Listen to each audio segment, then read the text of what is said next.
संजीविका की बात सुनकर समर्थ जल्दी से बोला, अरे मुझे क्या पता यार, जहां तुम वहां मैं भी तो यही हूं। वो इधर उधर देखता है तो पीछे एक बड़ा सा पेड़ था। समर्थ जल्दी से उसके पास आया और संजीविका को देखते हुए बोला, इस पर चढ़ जाओ जल्दी से। संजीविका एक बार पेड़ को देखती तो कभी समर्थ को। वो चिल्लाते हुए बोली, पागल हो गए हो क्या, मैं और इस पर चढ़ जाओ, तुम जानते हो ना मैं कौन हूँ। हाँ जानता हूँ, पर पेड़ पर चढ़ने से इसका क्या मतलब है। मैं नहीं चढ़ सकती हूँ। पागल मत बनो, जल्दी से ऊपर आ जाओ, इससे पहले शेर आ जाए। मैं नहीं आऊंगी, समझे तुम। वो दोनों एक दूसरे से बहस कर रहे थे कि तभी उनको शेर की दहाड़ने की आवाज़ सुनाई देती है। आवाज़ सुनकर संजीविका डर जाती है। डर के कारण उसका शरीर पूरा कांप रहा था। समर्थ चिल्लाते हुए बोला, अब वहां भूत बनके खड़ी ही रहोगी कि जल्दी से ऊपर आओगी, हाथ पकड़ो मेरा। वो अपना हाथ आगे करते हुए बोला। संजीविका भागते हुए पेड़ के पास आती है कि उसे फिर से शेर की दहाड़ सुनाई देती है। वो वहीं रुक जाती है। संजीविका पेड़ की तरफ चेहरा किए हुए खड़ी थी, जिस कारण उसको पीछे का कुछ दिख नहीं रहा था। वही समर्थ की आंखें बड़ी हो जाती हैं जब वो सामने देखता है, उसके मुंह से तो आवाज ही नहीं निकल रही थी। वही संजीविका भी समझ गई थी, वो समर्थ की बात ना मानकर कितनी बड़ी मुश्किल में फंस गई है। संजीविका कांपते हुए बोली, स स समर्थ, क्या मैं जो सोच रही हूँ वो सच है। समर्थ की तो सिटी पिटी गुम हो गई थी। उसके गले तक तो आवाज आ रही थी पर बाहर नहीं निकल रही थी। वो बहुत मुश्किल से बोला, हाँ हाँ हाँ संजीविका, तू सही सोच रही हूँ। संजीविका जल्दी से पीछे मुड़कर देखती है तो उसकी आंखें भी बड़ी हो जाती हैं। सामने एक बड़ा सा शेर खड़ा था। वो अपनी जीभ को मुंह पर फेरता है जैसे बोल रहा हो, आज तुम तो नहीं बचोगी। शेर धीरे धीरे उसके पास आ रहा था। ये देखकर संजीविका डर से चिल्ला देती है। शेर उसके ऊपर झपटा मारने वाला था कि तभी समर्थ उसके आगे आ जाता है। उसने जल्दी से शेर के दोनों पैरों को अपने हाथों से पकड़ लिया। समर्थ से शेर का भार संभाला नहीं जा रहा था। वो डरते हुए बोला, संजीविका जल्दी से पेड़ पर चढ़ जाओ। समर्थ की बात सुनकर संजीविका जल्दी से बोली, तुम पागल हो गए हो क्या, मैं तुमको अकेला नहीं छोड़ने वाली, समझे। अरे यार, कभी तो कोई बात मान लिया करो। मैंने कहा जल्दी से ऊपर जाओ। समर्थ इस बार चिल्लाते हुए बोला। समर्थ का गुस्सा देखकर संजीविका डर जाती है और वो जल्दी से ऊपर पेड़ पर बैठ जाती है। समर्थ से अब शेर संभल नहीं रहा था कि तभी शेर ने उसके सीने पर अपना पंजा मार देता है। ये देखकर संजीविका जोर से चिल्लाती है। समर्थ दर्द से अपने सीने पर हाथ रखता है जहां से खून आने लगा था। वो धीरे धीरे पीछे हो रहा था। शेर दहाड़ते हुए फिर उसके पास आने लगता है और उसके ऊपर चढ़ जाता है। समर्थ ने एक बार फिर से उसके पंजों को पकड़ लिया था जिससे वो उस पर फिर से वार न करे। समर्थ कोशिश करके शेर को अपने नीचे कर देता है। वो उसके मुंह को दबाने की कोशिश करने लगता है कि इस बार फिर से शेर ने उसके सीने पर अपना पंजा फिर से मार दिया। ये देखकर संजीविका पेड़ से नीचे कूद जाती है और इधर उधर कुछ ढूंढने लगती है। समर्थ शेर से लड़ने की कोशिश कर रहा था पर कहाँ शेर कहाँ समर्थ, उसकी हालत खराब होती जा रही थी। समर्थ के पूरे शरीर से खून ऐसे बह रहा था जैसे पानी। वही संजीविका पता नहीं इधर उधर क्या ढूंढ रही थी। वो इधर उधर देख रही थी कि तभी उसे एक लकड़ी दिखती है। वो जल्दी से उस लकड़ी को उठा लेती है। फिर वो अपने दुपट्टे को जल्दी से फाड़कर उस लकड़ी के ऊपर लपेटने लगती है। इधर समर्थ अब शेर से लड़ते लड़ते थक गया था। तभी उसको कुछ आता है और वो अपने कोट की ऊपर वाली पॉकेट में हाथ डाल के उस चीज को जल्दी से निकाल लेता है। समर्थ उस चीज को अपने हाथ में कसकर पकड़ लेता है और जोर से उस शेर के सीने पर मार देता है। वो कुछ और नहीं, एक पेन था जिससे लोग अपनी किस्मत लिखते हैं। उससे समर्थ ने अपनी जान बचाने का हथियार बना लिया था। वो उस पेन से उस पर वार करता जाता है, जिस कारण शेर दर्द के कारण कमजोर हो जाता है और भी खतरनाक हो जाता है। अब उसकी आंखों में खून सवार हो रहा था। वो समर्थ के चेहरे पर पंजा मार देता है। उसके हाथ उसके सीने हर तरफ पंजे का वार कर देता है। वो समर्थ को अपने मुंह से नोचने वाला था कि तभी वहां पर संजीविका आ जाती है। संजीविका उसके सामने आग दिखाती है जिससे वो डर से समर्थ के ऊपर से उठ जाता है और पीछे होने लगता है। संजीविका उस लकड़ी पर आग जलाकर शेर के सामने खड़ी हो जाती है। शेर धीरे धीरे पैरों को पीछे कर रहा था। वो डर के मारे दहाड़ता है और फिर से उन लोगों की तरफ बढ़ने की कोशिश करता है, लेकिन संजीविका फिर से उसके सामने जलती हुई लकड़ी को आगे कर देती है, जिससे वो डरते हुए वहां से भाग जाता है। संजीविका और समर्थ शेर के जाते ही सांस में सांस लेते हैं। वो पीछे मुड़ के देखती है तो समर्थ जमीन पर गिरा हुआ था। उसके पूरे शरीर से खून ही खून बह रहा था। वो जल्दी से समर्थ के पास जाती है और उसके सर को अपनी गोद में रखते हुए बोली, समर्थ आंखें खोलो। समर्थ की आंखें बंद थी, उसको कुछ भी होश नहीं था। संजीविका रोते हुए बोली, समर्थ प्लीज आंखें खोलो, मैं तुम्हारे बिना नहीं रह सकती समर्थ, मैं मर जाऊंगी, प्लीज आंखें खोलो। संजीविका की बात सुनकर समर्थ धीरे से अपनी आंखें खोलता है और संजीविका को देखने लगता है। वो कुछ बोलने वाला था कि तभी खांसते हुए उसके मुंह से खून निकलता है। ये देखकर संजीविका और भी डर जाती है। वो समर्थ के सीने पर हाथ रखती है जहां से खून निकले जा रहा था। समर्थ खांसते हुए बोला, संजीविका, समर्थ प्लीज तुम मत बोलो, देखो कितना खून निकल रहा है, मैं अभी किसी को लेकर आती हूँ। ये बोलकर वो उठने लगती है कि तभी समर्थ उसका हाथ पकड़ लेता है और उसको रोकते हुए बोला, तुमको मुझे हमेशा छोड़ के जाने की पड़ी रहती है, आज मैं छोड़ कर जा रहा हूँ, तुम भी मेरा इंतजार करोगी पर मैं वापस नहीं आऊंगा। ये बोलकर समर्थ फिर से खांसने लगता है। समर्थ की बात सुनकर संजीविका चिल्लाते हुए बोली, चुप करो, तुम पागल हो गए हो, तुम्हें कुछ नहीं होगा, समझे तुम। समर्थ मुस्कुराते हुए संजीविका को देखने लगता है और फिर वो अचानक से बेहोश हो जाता है। संजीवनी हॉस्पिटल। सुबह सामर्थ की दर्द के कारण आंख खुलती है। उसको बहुत धुंधला धुंधला दिख रहा था। छत की फोलशिली को देखकर वो समझने की कोशिश कर रहा था कि वो इस वक्त कहाँ है। उसके पूरे शरीर में पट्टियां बंधी हुई थी, सीने से होकर पीछे पीठ तक पट्टी बंधी थी, चेहरे पर बहुत घाव थे। समर्थ उठने की कोशिश करता है कि तभी वहीं खड़ी नर्स जल्दी से उसे रोकते हुए बोली, अरे अरे आप ये क्या कर रहे हो, आप प्लीज उठने की कोशिश मत कीजिए, आपको बहुत चोट आई है। अगर आप ऐसे उठेंगे तो आपके पेट में लगे स्टिचेस खुल जाएंगे जिससे आपको ही तकलीफ होगी। समर्थ नर्स की बात सुनकर फिर से लेट जाता है। वो वैसे ही बोला, मैं यहाँ कैसे आया? आपको एक लड़की लाई थी, थैले पर खींचते हुए, आप तो बेहोश थे, वहीं आपको ऐसी हालत में देखकर उसका तो रो रो कर बुरा हाल हो गया था। सर रात में यहाँ बहुत कम डॉक्टर और नर्स होती हैं, पर उसने डॉक्टर के सामने हाथ जोड़े कि वो आपको बचा ले। नर्स की बात सुनकर समर्थ बोला, अब वो कहाँ है? नर्स उसकी तरफ देखते हुए बोली, वो तो चली गई। क्या? कहाँ? वो तो नहीं पता, पर कुछ देर बाद वो चली गई थी, पर आपके लिए वो एक लेटर दे गई थी, बोल रही थी कि आपको जब होश आ जाए तब मैं आपको ये लेटर दे दूं। ये बोलकर उसने वो लेटर समर्थ को दिया और वो वहां से चली गई। समर्थ ने लेटर खोला और पढ़ने लगा, आई होप तुम्हारी तबीयत अब ठीक हो समर्थ, मुझे समझ नहीं आता है कि मैं तुमसे कैसे माफ़ी मांगूं, आज तुम्हारी जो भी हालत है वो सब मेरी वजह से है। तुम जानना चाहते थे ना कि मैं तुमको 3 साल पहले क्यों छोड़कर गई, आखिर ऐसी क्या मजबूरी थी?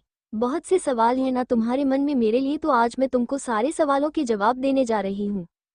3 साल पहले जब हमारा कॉलेज खत्म होने वाला था, तुम्हें याद है जब हमारी फेयरवेल पार्टी थी, उस दिन तुमने मुझे प्रोपोज किया था। समर्थ याद करता है कि उस दिन सबके सामने उसने संजीविका को प्रोपोज किया था और संजीविका ने हाँ भी बोला था, पर उसके दूसरे दिन ही वो बिना कुछ बताए इंडिया छोड़कर चली गई थी और उससे सारे कॉन्ट्रैक्ट खत्म कर दिया था।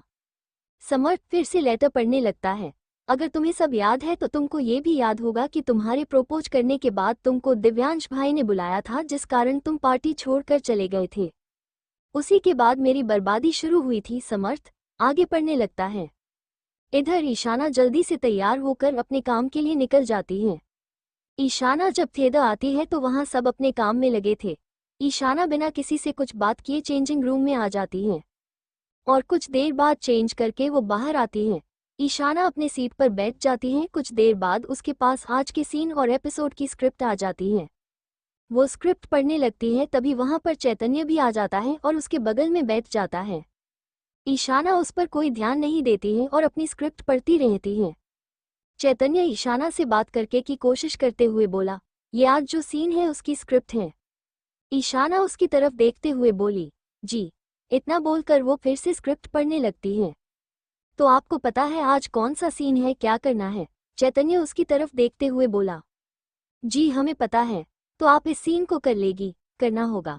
चैतन्य जी, ये हमारा काम है और हमें काम ही पैसे दिए जाते हैं, ईशाना ने साफ जवाब दिया। ईशाना की बात सुनकर चैतन्य के चेहरे पर हल्की सी मुस्कान आ जाती है। वो उसकी तरफ देखते हुए बोला, वैसे प्रोड्यूसर चौहान ने आपके साथ सही नहीं किया मिस ईशाना।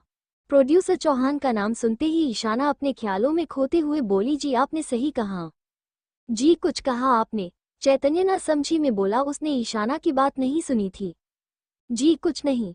वैसे आप किस चीज की बात कर रहे हैं? ईशाना ने उसकी तरफ देखते हुए पूछा।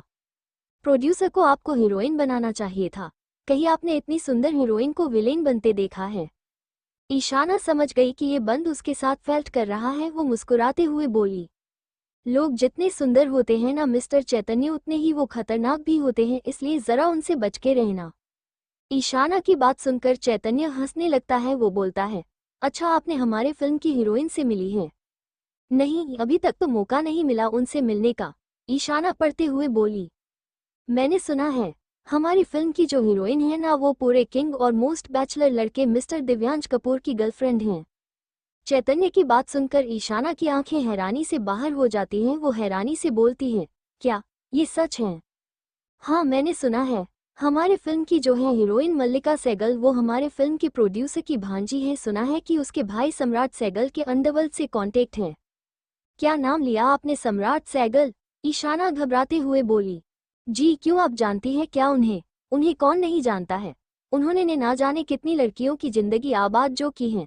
ईशाना नफरत भरी नजरों से बोली, अच्छा मुझे इसके बारे में नहीं पता था कि वो इतना अच्छा इंसान है। चैतन्य बोला, हाँ बहुत अच्छा है वो। ईशाना अपने दांत पीसते हुए बोली। ईशाना कुछ सोचते हुए बोली, वैसे इन सब चीजों से मिस मल्लिका का मिस्टर कपूर से रिलेशन कैसे हुआ? वो इसलिए क्योंकि चैतन्य इतना ही बोल पाया था कि तभी उसको स्टाफ की आवाज आती है। डायरेक्टर ने फिल्म के सीन के लिए दोनों को बुला लिया था। दोनों शूटिंग के लिए सेट पर आते हैं। डायरेक्टर सीन समझाने ही वाला था कि तभी सेट पर बहुत शोर होने लगता है। डायरेक्टर चिल्लाते हुए बोला, ये शोर कैसा है? तभी एक स्टाफ डायरेक्टर के पास आता है और उनको बताता है कि सेट के ओनर और फिल्म के इन्वेस्टर मिस्टर कपूर आए हैं। उस स्टाफ की बात सुनकर ईशाना के कान खड़े हो जाते हैं। वो आंखें फाड़ कर देखने लगती है। चैतन्य उसके कान में धीरे से बोला, मैं यही तो बताने वाला था आपको। अब आपको समझ आया कि मल्लिका और मिस्टर कपूर कैसे रिलेशन हैं। अब तो समझ गई होगी कि मल्लिका मिस्टर कपूर की गर्लफ्रेंड है, इसलिए उसको इस फिल्म में फीमेल लीड का रोल मिला है। चैतन्य की बातों का ईशाना ने कोई जवाब नहीं दिया। दिव्यांश और विराट के साथ उनके कुछ बॉडीगार्ड उनके पीछे पीछे सेट पर आते हैं। विराट ने बॉडीगार्ड को बाहर जाने को बोल दिया और वो जल्दी से दिव्यांश के लिए चेयर ले आता है। डायरेक्टर दिव्यांश के पास आते हैं और उसे हाथ मिलते हैं। दिव्यांश हाथ मिलाते हुए बोला, आपको मेरी वजह से अपनी शूटिंग रोकने की कोई जरूरत नहीं है, अपना काम जारी रखिए। मैं तो बस शूटिंग देखने आया था कि काम कैसा हो रहा है। इतना बोलकर दिव्यांश चेयर पर बैठ जाता है। डायरेक्टर हंसते हुए बोले, फिर भी मिस्टर कपूर, आपको एक बार हमारे कोस्टर और मेल लीड से मिला देता हूँ। डायरेक्टर पीछे मुड़कर बोलते हैं, miss Ishana, mister Chaitanya please यहाँ आ जाइए।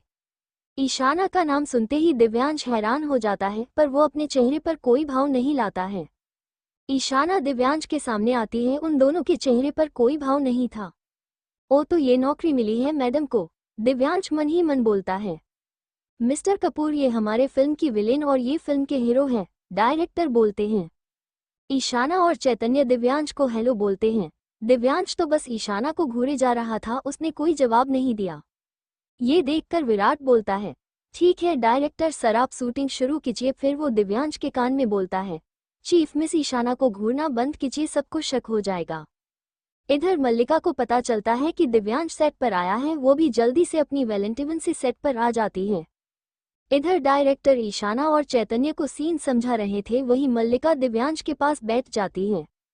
मल्लिका इतराते हुए बोली, हेलो मिस्टर कपूर, कैसे हैं आप? बहुत दिनों बाद मुलाकात हुई है हमारी। दिव्यांश एक नज़र मल्लिका को देखता है और उसे इग्नोर करते हुए फिर से सामने देखते हुए बोला, हेलो।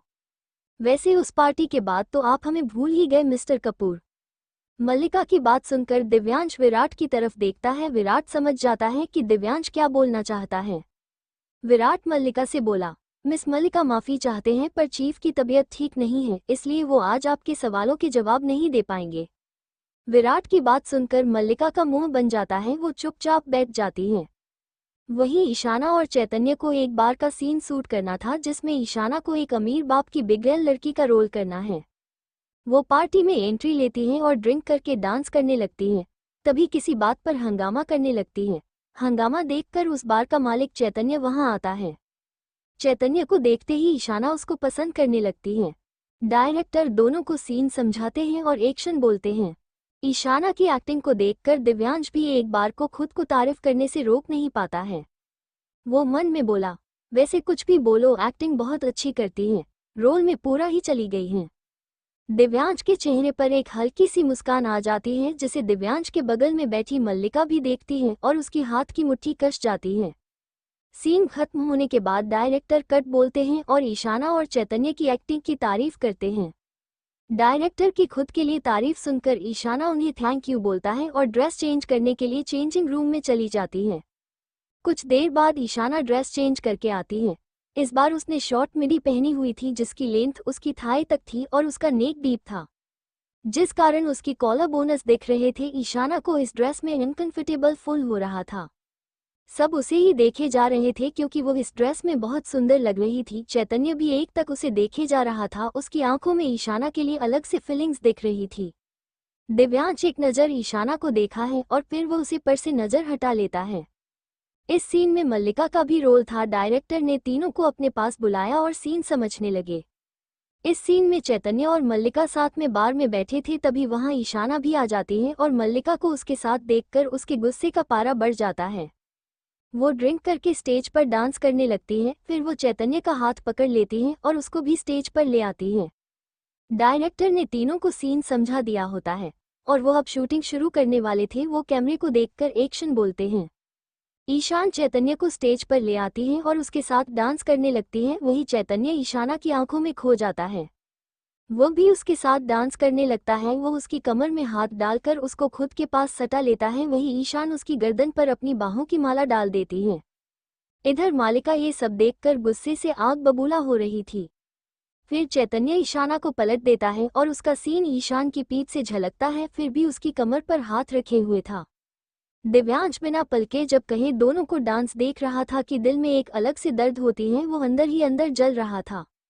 उसका मन कर रहा था कि वो चैतन्य का वो हाथ तोड़ दे जिस हाथ से उसने ईशाना की कमर को पकड़ा है। किसी तरह अपने गुस्से को कंट्रोल कर रहा था। वही ऐसा ना अपने रोल में पूरी तरह से डूब गई थी। वो चैतन्य के गालों को किस करने वाली थी, तभी डायरेक्टर ने कट बोल दिया। Director, very good, very well done performance Ishana, you have given a great performance, keep doing good work. Ishana मुस्कुराते हुए बोली, थैंक यू सर। इधर चैतन्य ईशाना को ही देखे जा रहा था। वह मन में डायरेक्ट को कोसते हुए बोला, अगर कुछ देर बाद कट बोलते तो क्या कुछ चला जाता, बस वो मुझे किस करने वाली थी। दिव्यांश चैतन्य के फेस रिएक्शन को देखकर समझ रहा था कि वो मन में क्या सोच रहा है। डायरेक्टर ने ताली बजाते हुए कहा, चलो पैकअप करते हैं। ये सुनकर सेट पर हलचल मचाने लगती हैं। सभी अपने काम पर लगे होते हैं। वहीं ईशाना दिव्यांश से बचते हुए चेंजिंग रूम में चली जाती है। दिव्यांश डायरेक्टर से बात कर रहा होता है, तभी उसके फोन पर कॉल आने लगती है। वो डायरेक्टर से एक्सक्यूज़ मी डायरेक्टर सर बोलकर वहां से चला जाता है। इधर चैतन्य किसी से फोन पर बात करते हुए बोला, अरे हाँ यार, उस ईशाना को आज मैं डिनर के लिए मना कर ही रहूंगा, चाहे कुछ हो जाए, और आज नहीं तो कल वो मान ही जाएंगी। आखिर अभी बहुत कुछ दिन और शूटिंग करनी है हमें। फोन के उस तरफ से कुछ बोला जाता ना है, जिसे सुनकर चैतन्य अपने सीने पर हाथ रखते हुए बोला, अरे तूने तो खुद उसे देखा है, दूध जैसी सफेद है। फोन के उस तरफ से फिर से कुछ बोला जाता है। चैतन्य हंसते हुए बोला, अरे तुम परेशान क्यों होते हो, लड़कियों को अपनी उंगलियों पर नचाता है ये चैतन्य, तुम बस मजे लेने के लिए तैयार रहो। इतना बोलकर चैतन्य फोन रख देता है और वहां से चला जाता है। तभी दीवार के पीछे से किसी की परछाई दिखाई देती है, जिसका मतलब था कि चैतन्य की बातें किसी और ने भी सुनी थी। To be continue.